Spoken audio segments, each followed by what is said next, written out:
Hello guys, രാവിലെ എഴുന്നേറ്റപ്പോൾ തന്നെ ഭയങ്കര തണുപ്പ്. ഇന്ന് ജിമ്മിലും പോയില്ല. തണുപ്പായതുകൊണ്ട് കുറച്ച് ഇലകളൊക്കെ എടുത്തുകൊണ്ടൊന്ന് കത്തിച്ച് നേരെ തീ കാഞ്ഞു. രാവിലത്തെ പരിപാടിയൊക്കെ കഴിഞ്ഞ് ഞാൻ വണ്ടി എടുത്ത് പുറത്തേക്ക് ഇറങ്ങി. ഒന്ന് രണ്ട് സാധനങ്ങൾ വാങ്ങാണ്ട്. ചെറിയൊരു കോഴി മതി പറഞ്ഞപ്പോൾ 2 കിലോന്റെ ഒരു കോഴീനെ കിട്ടി. ആ ചേട്ടനോട് കോഴിയൊക്കെ ചെറിയ പീസാക്കി വെട്ടാൻ പറഞ്ഞിട്ട് ഞാൻ ഒരു ചായ കുടിക്കാൻ പോയി. കടുപ്പം കൂട്ടിയൊരു ചായ പറഞ്ഞു.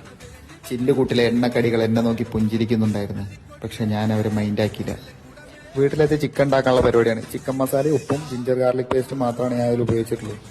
പൂച്ചയ്ക്കും കൊടുത്ത് 4 പീസ്. എല്ലാവരും ഹാപ്പി ആയിരിക്കട്ടെ. രാവിലത്തെ ഫുഡ് അടിയും കഴിഞ്ഞിട്ട് ഞാൻ എൻ്റെ നാട്ടുകാരനും കൂട്ടുകാരനുമായ അൽത്താഫിന്റെ കൂടെ അവന്റെ വണ്ടിക്ക് പുക ടെസ്റ്റ് ചെയ്യാനും സീറ്റ് കവർ അടിക്കാനും വേണ്ടി പോയി. ഈ അൽത്താഫിന്റെ കൂടെ ഞാനൊരു ഫുഡ് ചലഞ്ച് ചെയ്തിട്ടുണ്ട്. സിപ്പപ്പ് ചലഞ്ച് ആയിരുന്നു. നിങ്ങൾ നിർബന്ധിക്കണേ ഞാൻ ആ വീഡിയോ പോസ്റ്റ് ചെയ്യാം. പോസ്റ്റ് ചെയ്യാൻ എനിക്ക് വലിയ താല്പര്യമൊന്നുമില്ല, കാരണം ഞാനാണ് തോറ്റത്. സീറ്റ് കവറൊക്കെ വേഗം അവർ അടിച്ചു തന്ന്. ഇതിന്റെ ഉദ്ഘാടനം ഞങ്ങൾ തന്നെ ആയിരിക്കും ചെയ്യുന്നത്.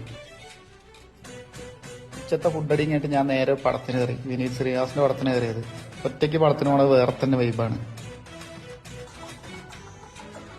അങ്ങനെ പടം കഴിഞ്ഞ് വീട്ടിലെത്തി നല്ല ചായയും മസാലക്കടലയും കഴിച്ചുകൊണ്ടിരിക്കുകയാണ്. ഇനി വൈകുന്നേരമായ പുറത്തേക്ക് ഒന്നുകൂടെ ഇറങ്ങണം. അപ്പൊ ഇന്നത്തേക്ക് എത്ര ഉള്ളൂ, നാളെ കാണാം. Okay, by.